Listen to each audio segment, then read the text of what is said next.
Radio Live, brought to you by College Marching, sponsored by Flip Folder app. Welcome. Happy Wednesday, May 12th. I hope everybody's doing well. Yeah. I don't know. Before we get into it, don't forget to follow us on our social medias. Our Twitter is @collegebandrdo. Our Instagram is @collegebandradio. If you forget the handles, just look us up. You know our name, you know. Make sure you go hit that subscribe button if you're not already subscribed. Make sure to like it. And, then go, if you haven't checked out any episodes, we just dropped our Season 2 finale of College Band Radio on all major podcasting apps. So go check out Spotify, Google Podcasts, Apple Podcasts, wherever you do your listening. And, so how's everybody doing? How's your weeks going? Pretty okay. I'm in midterms right now. So ooh, fun. Yeah, a lot of people I know that are on like semesters are like finishing up the school year. So I've got like 4 more weeks left. Had a midterm this morning. Trimester system? How is that? It's like quarters. So like summer quarter, summer, fall, winter, spring. So like usually 10, 11 weeks in a quarter. Yeah. So I just took a midterm this morning. Went pretty well. So now I'm here to hang out with you guys. Woohoo! Get my mind off of it a little bit. That's good. And Rebecca, how you doing? How you doing this week? I'm doing all right. I'm back in New Jersey. I was visiting people in Connecticut, and my sister comes back from college tomorrow, so that should be fun. That's exciting. Where does she go? She goes to Vanderbilt. It's in Nashville. She's not in the band, but they do have one. I have looked them up before, being who I am. So I've looked at their band. I don't think she's looked at their band, but I have. They seem pretty cool. They recently got new uniforms a couple years ago. I like exciting. them. They seem nice. I think when we interviewed I believe Michael Gray, I think from Demulin, I always mispronounce that company's name. I think he mentioned like when they redid Vanderbilt's uniforms. I think. I don't know. Cool. I might be getting stuff mixed up. But I think it was like 2017 or something that they redid them. So before my sister was there, but like recently enough that if you scroll back far enough on their social media, it switches. Yeah. And now they have their like the star on them in the center instead of like the traditionally looking. Let's see if I uniform. Can pull up a picture of Vanderbilt University band. Yeah, they're cool. All of their social media is like Spirit of Gold. I love the band. Which makes it a little hard to find them, but it's consistent at least. True. Consistency is good, you know? Alrighty. I think these images might be the old uniform right there. Let me see if I can find the new one. This one. I think that's the new one with the smaller star. I can't see what you're saying. Oh yeah, no, it's, so I don't know. It's not, but they had their older uniforms. I think it was a bigger star, and then the newer one's a small star, right? The new ones are the big star. The new ones are the big star. Okay. I don't think the old one had the star on it at all. It had like some other something. The small one might be. They're like gray on the top, I think, and they have a big star in the center. Oh, those are the same uniform. That's just the way the girl is like holding her arm up in the picture. Right now there's a picture on screen on the live. The way she's holding it up, it's shifting it so it looks like the star's like up to the side. So I thought it was just a separate one. It's just so okay, so these are the uniforms, the new ones. Oh, and here are the old ones. Okay. Anyway, yeah, so that's exciting. I think we've also had a guest or two in, I think, season 1 from Vanderbilt, right, Savannah? Do you remember? I think. I don't know. We've interviewed a lot of people. It's hard to remember. You said season 1, and I was like, I wasn't here for season 1. I was here for season 1. You were here for season 1. Yeah. I was like, why are you asking me? You weren't here for season 0. That's right. Okay. That one. Yeah, that's a whole different can of worms. That can stay buried in the deep, decanonized depths of college band radio lore. But as we just wrapped up season 2, we're excited, getting ready, starting the planning just for now distant season 3. But don't you worry, Adam, I see you in chat. Don't you worry, because College Band Radio will be back before you know it, with season 3 dropping in the fall when college football comes back. College football and a lot of college bands, very likely. Yes. There's like, a lot of bands are able to participate either, in the fall or the spring this year, but, that's likely, very, very likely that it's going to increase. So looking forward to that personally. Yeah. And specifically. And like, even on that, we've been seeing a lot of bands performing at spring games and whatnot. And that's exciting. You know what? It's like starting to get back to normal, the way things were. And it's just good to see bands again. Hear the sound of a band, because there's just nothing that replaces that, like, that boom that you hear when, like, the entire band just hits on a big, powerful chord. And it's just... Yeah. I miss that a lot. Yeah. It's such a great feeling. And, but while you're waiting for your band to come back and to get to hear that college football, if you want to hear big, powerful band chords, there is drum corps going on. That's what we talked about in our season 2 finale. So make sure to go check that out on Spotify, Apple Podcasts, Google Podcasts, whatever. Gotta plug it always. But there's a lot going on, and therefore we have a lot to talk about with all of this. A lot more than last year going on right now. It's true. There is a lot more going on a lot more than last year. Words are really hard. I'm really tired. I got like 3 hours of sleep last night. I was gonna say, I went to my my school's spring game a couple weeks ago.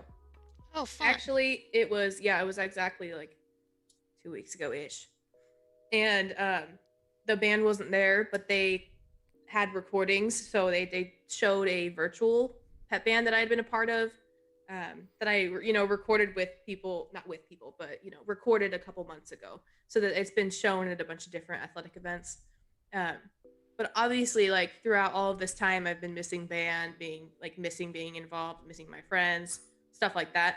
But hearing even the recordings, I was like, oh, it's not like I forgot how much I missed it. It was like, oh, like, this is what it feels like to be a fan and listen to the band. And then I had that kind of whole, inside look at it being a member, where I was like, oh, we really are a part of the game day experience. And, and that's something that's like, can be reassured of any band kid for time going on forever. But it was kind of a melancholy, bittersweet kind of thing. Yeah. It made me more excited going into the fall. Yeah. Exactly. I feel like it's with like all the basketball games with no one in the stands. You really missed like seeing the band jumping around. They just bring so much more energy than anybody else. Yeah. Being able to hear the players talk on the court was like, when I'm watching a college basketball game, I don't want to hear them talking. I don't want to hear the coach yelling his instructions to the players and whatnot, like calling plays and whatnot.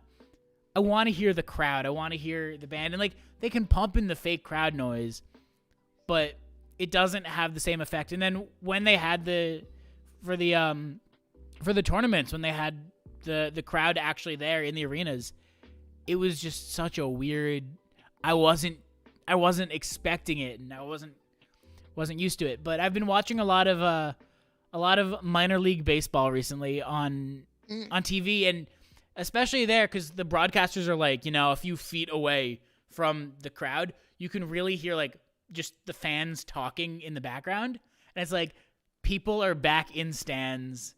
It is just so great to hear them. And if anybody's wondering what team I was watching, it was the Somerset Patriots. #GetPatriotic. Great team. Highly recommend them if you're looking for a minor league team. Better than the Jersey Jackals. Better than the Jersey Jackals. Better than the Trenton Rockland Thunder. Bolgers. Those are the other local ones around here. But in Connecticut, they have the Hartford Yard Goats. And I think that there's one other one, maybe like the New Britain I want to say the New Britain Bees. Bees. Yes, the New Britain Bees. They were in the Atlantic League with the Somerset Patriots for, I don't know, a lot of years. Alex loves his Rays. I don't care about Major League Baseball at all. Minor League Baseball, though, is one of the best sports out there. They Second, definitely have more fun mascots. they really do. And Yeah. it's just a much more relaxing environment. And, I'd say it's second to college basketball. That Wow, is that's where, a high. that high is where I would praise. rank it. That is where I would rank it. Have you been to one? A minor Minor- league baseball game? Oh, of course. We used I to, know that was a like, silly question, but They used to take us for like field trips sometimes. I love minor league baseball, specifically the Everett Aqua Sox. See, Their what a mascot fun is a mascot. frog. Yeah. It was Webley, and they have like firework nights and all these cute little stuff, and like they have like bouncy houses for the kids outside. It's just so cute. I love them, and I kind of wanted to touch on this because it's related to minor league baseball. The Tacoma Rainiers is a Seattle Mariners affiliate team, right? Yeah. They're doing a approach to getting fans in the sections with like doing vaccinated sections. So they have a certain portion of the stands devoted to people who show up who can prove that they were vaccinated. Yeah. And That's I cool. hadn't thought about that, going into like even in our kind of perspective of college sports, college fans going out for football and stuff, how maybe colleges are going to do that, because they're, more and more colleges are requiring it for their students. So that's a little bit of a tangent on what we were talking about, but kind of related. It's interesting. I know that I think I think the Mets are doing someone that, was right? saying the Hartford Yard Goats when I was up in Connecticut. I think they were saying that they're doing a thing where if you get vaccinated at their stadium, you like get tickets to a game. Oh yeah, yeah. I think that is a thing that they're doing, sort of to like incentivize it, and then also so that their fans are vaccinated. I think New Jersey is doing something where if you get Free beer, vaccinated, maybe? yeah, there's a bunch of places where like if you get vaccinated in the month of May, then you can go and show your vaccination card and you'll get like a free beer. And so, it works. But another thing I like about minor league baseball is how it kind of connected to the communities they are. Whereas Major League, it's just much bigger thing, but minor league, it really is kind of ingrained in the local communities. And you see all these different organizations, like you'll see like high school bands or like choirs all come out, all these local music programs come out, and they'll sing the national anthem, they'll play the national anthem, or take me out to the ball game, all that stuff. And it just gives people from the community a chance to like have their moment in the spotlight. And, just to tie things back to band a little bit, it's always nice. It was always fun to like go and see like the, one of the local high schools performing there, having like a local church choir sing the national anthem. But I don't know, it's always a fun time. Yeah, I remember I saw one of my first high school band competitions, and it was in the same facility, like right next door to where the Everett Aqua Sox play, because it's right next door to like the local high school football field, and then the high schools also use that baseball field, right? So it's definitely like a community thing. Yeah, it's fun to have that kind of thing to rally around. Yeah, and also like areas. Because it doesn't attract quite as big of an audience, you get more of the like camp kids and like school trip audience of younger audience. I feel like that happens with women's sports too, like women's basketball has more of the like community, like diehard fans and like school groups coming to see them versus like the men's basketball, just because it's like been around longer, has a bigger following. Yeah. I did one of those, like in a middle school when you have to do like the reading logs. Yeah. I did a reading log where if I got a certain amount of hours or whatever, I got free Aqua Sox tickets. So I have some really positive memories from that. So I think just wanted to share. I think my like elementary school may have also done something where you get free Patriots tickets, but then I thought that was like such a big deal. But then a couple years ago, I went to I went to a Patriots game with two of my roommates, and we got there. And while I was in line to get 3 tickets for us, some guy came up to them and gave them each a buy one get one free voucher. And then they were like, "Oh, Craig, instead of buying 3 tickets, just buy one. We'll split the cost of one." And they gave me the 2 vouchers. And then the guy in the booth was like, "It's fine. Here's 3 tickets. Don't worry about it. Enjoy the game." And so, if you don't like reading, just show up to the games. You'll probably still get in anyway for free. Yeah, that's fair. I was also like 13, so. Yeah, it's true. It's a little hard to do stuff when you're young. When you're 13. Yeah. What I'm saying is it's fun and family fun for all ages. Exactly. And I don't know if other minor league teams have it, but the Somerset Patriots have the best jingle in the world. I'm not gonna sing it, but like if you're free right now, you're not driving or anything, after live, just go give it a listen. It's top tier. I will never forget, and I think about this at every football game I'm at, every basketball game for band. I always think about this because the umpires, I don't know if this is a common thing, but the umpires when they announce the umpires at the Aqua Sox games, they'll say, "This is the message brought to you by," and it's this glasses company. So they're like, the umpires are like sponsored by this glasses company, which I think is really funny. Like, because they have to be able to see and right. Yeah. But I think about that every time I'm at a football game with like band or anything, and I see a bad call, I'm like, yeah. One of my my roommates, he was a trombone player in the band.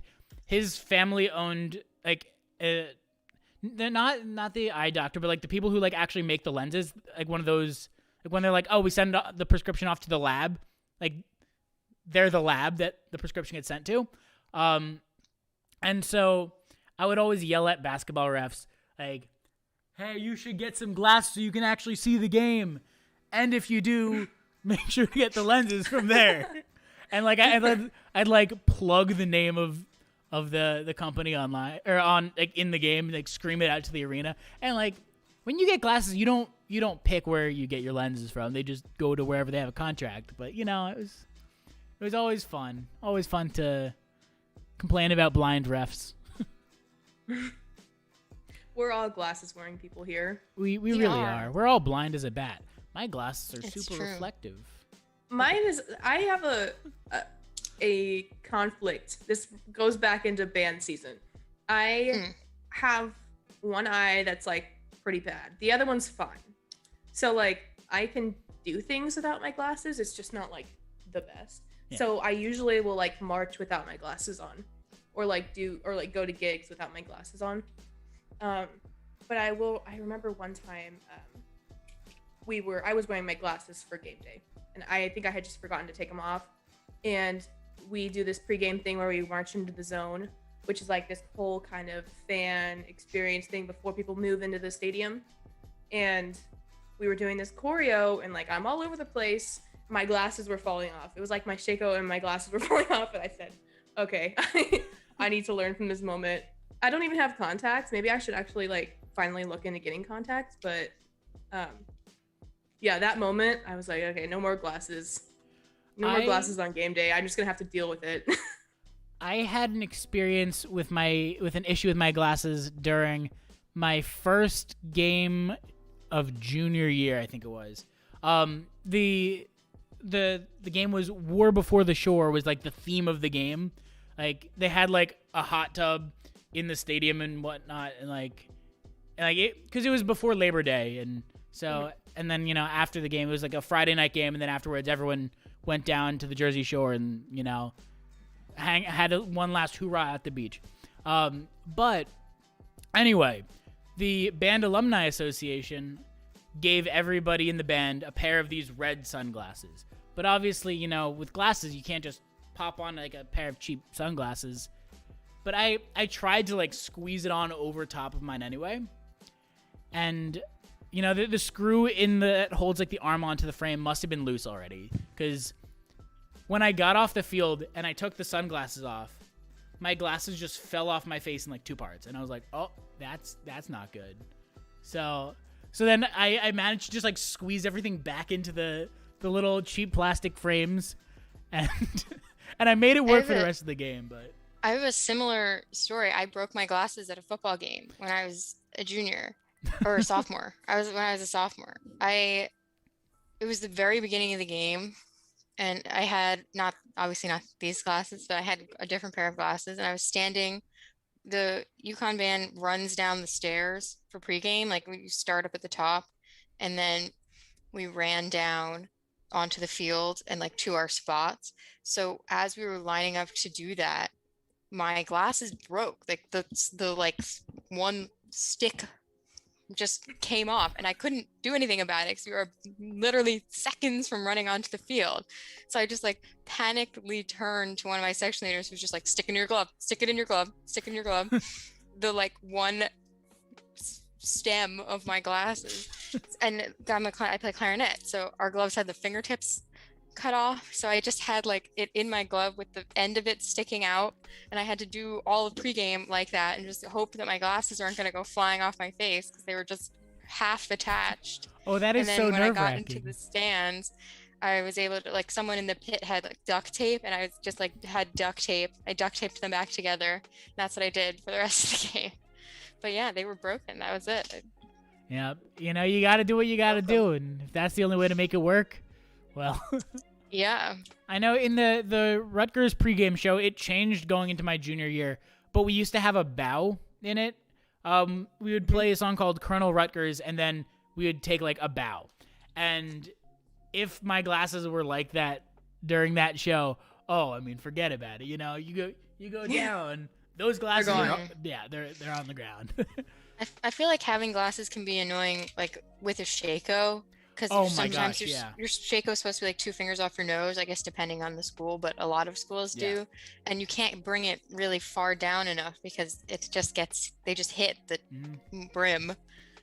That's an issue I deal with glasses too. Right. Yeah. Like where it hits like the corners, it's absolutely the worst. People who have good vision, y'all are the worst. What's that like? But you know, it's definitely, you know, been rough with glasses and masks, especially in the winter when like you're getting out of like a warm car into the cold air and then going into a warm store and just whoosh, like you walk inside and you can't see anything. The like little windshield wipers on the inside with my fingers to try and clear them up. Yeah. My glasses are big and my nose is moderately sized. So when I have the mask, it like aligns right here. And then it slips off, and I'm in the grocery store. My glasses are on the floor, and I'm just like, I need to, like, multiple times I'll go to the grocery store, and they'll just fall off my face. Because naturally, like, I look down, like, at the cart or something, my list, and it'll just fall off. Yeah, the little extra bit of, like, fabric over the ears with the straps, it's a killer. It's a killer. I was turning my head in the parking lot, because like I heard a noise over there and I wanted to make sure it wasn't like a car just like barreling at me, and my glasses just like flew off my face just because I turned my head a little too fast. But have either of you ever lost a plume during a show? I haven't personally. I think people definitely have. Yeah, one of mine broke, but it didn't because the Rutgers ones, we have like a helmet and then our plume goes back. And it's because it's like a knight's helmet, kind of is like the thing. Yeah, you guys have cool uniforms. Because isn't your jacket like supposed to look like it has a sword? Yeah, it's got like a little Velcro sword on it. But the sword comes off? Yeah, it's just a piece of Velcro. Can you sword fight with each other? I mean, they're little pieces of fabric. It'd be like sword fighting with a tie. a slightly more rigid tie. So like people pretend. But there's also a little mirror above the sword, a little Velcroed on mirror, and that's how you mess around with your friends. You just catch the sun at just the right angle and like twist your body just a little bit to just get the glint of the sun in their eye. And like, oh, I can't see, you know, a little that bit used of that. To be a problem on my high school Shakos because we had I don't even remember what shape it was, but it was silver and obviously reflected light. So when you moved your like head around, you could like shine the light in people's eyes. Blind people. I never did. In high It school was done band to me. camp, we had like different like themed days, and one of the days was superhero day. But I didn't have a superhero costume or anything, but like we had a bunch of just like old scratched up discs that didn't play anymore. And I was like, screw it. You know, I'm just going to like hot glue a bunch of these to like my thing, and I'm just going to be Captain Reflecto. And people did not like that. If you can imagine being in the sun with somebody who's taped on a bunch of shiny objects onto him, anytime he Edward turns Cullen. his face, Remember everybody Twilight? gets When he like Sparkling. shines in the sun. That's what I'm thinking of. I just watched those movies for the first time. I've never seen them. I feel like I had Aren't to. they set Actually, I'm watching in the last Washington? two. Yeah, they're set in Forks, Washington, and then like the last movie I watched was Eclipse, and that one is like about all these like disappearances and like in Seattle, and I was like, just thinking about it. There's Forks, Washington, but is there Spoons, yeah. Washington? Probably. What about Sporks. Sporks. Knives. I don't know. Maybe there is. There probably is. what There about has to be. Plate? Plate, Washington. You had like a whole The cutlery trifecta. set, whole Exactly. It's dining all room. it's all in Washington. Yeah. It's all in Washington. Yeah. Honestly, we should throw that on some merch. It's all in Washington. You know? Yeah.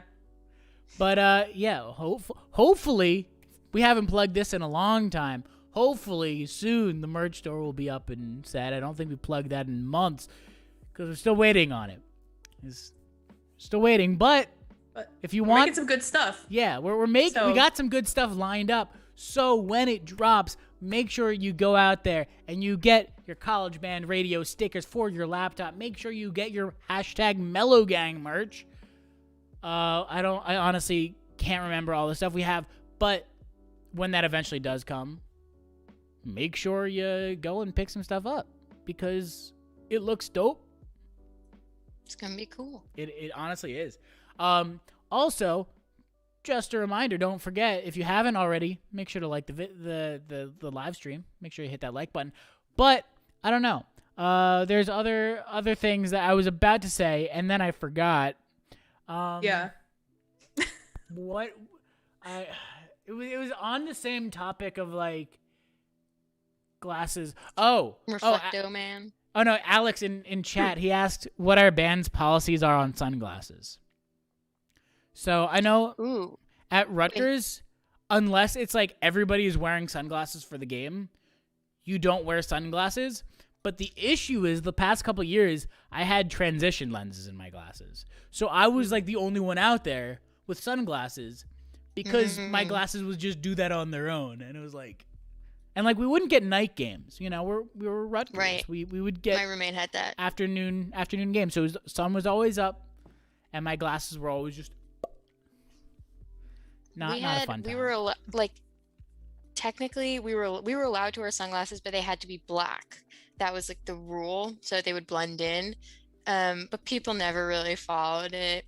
Then they sold sunglasses. They'd be like, these are the ones that you could wear, and they said the Pride of Connecticut, I think, on the side, and UCB on the other side. So they were trying to get people to wear those, but people still wanted to wear the ones that they had. So occasionally you'd still see people with like mirrored sunglasses or something like that. It depended on the leadership of the year, whether or not like the student upper leadership, if they were going to call you out on it or not, Yeah. or like your section leaders. Sometimes they'd be like, you can't wear those. And sometimes people just got away with it. But technically they were supposed to be black and they weren't supposed to be mirrored. And those were the ones that you could wear. Yeah, I'm gonna be completely honest. I don't really know what my band's policy is about sunglasses, and that's for a few different reasons. Number one, we have a lot of games at night, so usually 7 p.m., 7:30 p.m. kickoff time, and by that time the sun is setting, or like What time on is its your way fall down. time when you have like a 7 p.m. game? I think probably like 4 hours before ish, I'd say. I don't know for sure off the top of my head. But the way the state, well, there's also the weather, so sometimes it's not even necessary. And then there's also the way that the stadium's set up, because if if you look at pictures of Husky Stadium, it's kind of shaped like this, where it has these overhangs, and then it is both of the sides, and then it kind of comes down into this wraparound, which is where the band sits. So the band faces the big screen and like the lake. Usually the sun is like never in our eyes because it rises over there in the morning and at like 6 a.m. and then it's gone behind us. So I mean, I've had instances where I've been on the field and like a little streak of sunlight comes through and I'm like, oh, that's kind of a pain, but yeah, I've never needed to. Getting like really burnt at games that I have before. We wear these face stickers that are W-shaped. Actually, you know what? It wasn't in Seattle. It was actually in California, which makes sense. But I did get a little tan, a little tan square from it. And I have like a Snapchat memory saved where I was like, oh my gosh, I was wearing that W for so long. Back when my hair was shorter and my neck was actually, exposable to the sun, this part of my neck, the back left, would always get a lot of sun during games. And like I would feel like this part of me starting to burn. And like obviously it wouldn't go all the way down on the neck because we have the collars on the uniforms. But like, I'd still feel that. And then like, when we're in the stands, we're not wearing our shakers, we're just wearing our helmets, we're just wearing ball caps. And it's like, all right, you're just, you're going to get not just the burn, but like at that weird, awkward angle. And it's just like just the left side of your body. Exactly. Burn. Exactly. And like just the one arm. Yeah. Yeah. And it's just like, we used to always get, the best. because I play clarinet. And so clarinet, when you're playing, this is more for preseason, but also for games. When you play, your arms are like at this weird sort of angle down here. And so we would get to the point where we would burn or tan like this. So when you extended your arm, there's just a weird little white triangle in the corner of your elbow. Mine kind of was like, I play piccolo. So this is just kind of like close to me all the time. So it was like sun here and sun here. But then I would like turn my arm and it would be like this color.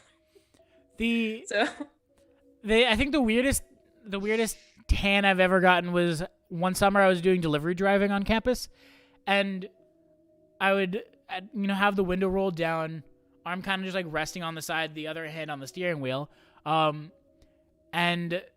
my left arm just sitting by the window would just get sun all day.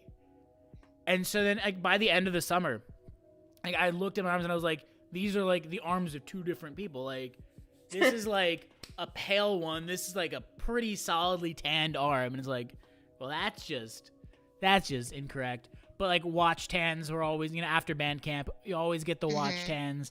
All the saxophones with their neck strap tans. Yeah, I'm sure Alex knows about that one. But then, one thing that we didn't have to worry about, but I know some people did. I know there was a very prominent picture of somebody from Purdue after their band camp last summer was mask tans. Oh yeah, we didn't have that. No, we did not have to deal with mask tans, fortunately. But that's what you get for being old, Us washed up. I didn't either. Yeah, but you likely will get one because we'll probably still be wearing masks in the fall, so you'll still have your chance to get one. Don't worry. Okay, thank goodness. Don't worry, you'll get it. I don't want to be left out. But yeah, I don't know. I think we're out of ideas. We came into this live with very little to talk about. There's not a whole lot going on in the band world right now, so I think it's probably about time we wrap this up. But yeah, Savannah, where can these good people find us? You can follow us on Instagram at College Band Radio, Twitter at College Band RDO, and look up our name. You can find us here on YouTube for our live streams at 7 p.m. Eastern, and search that name, College Band Radio, anywhere you find your podcast. So Spotify, Anchor, etc. And yeah, I guess yeah, don't forget to subscribe. That's one. I don't know. I'm totally forgetting what I'm so tired. Oh well. That's okay. You know what? We can just set it off with the Go Dogs. Sure. Go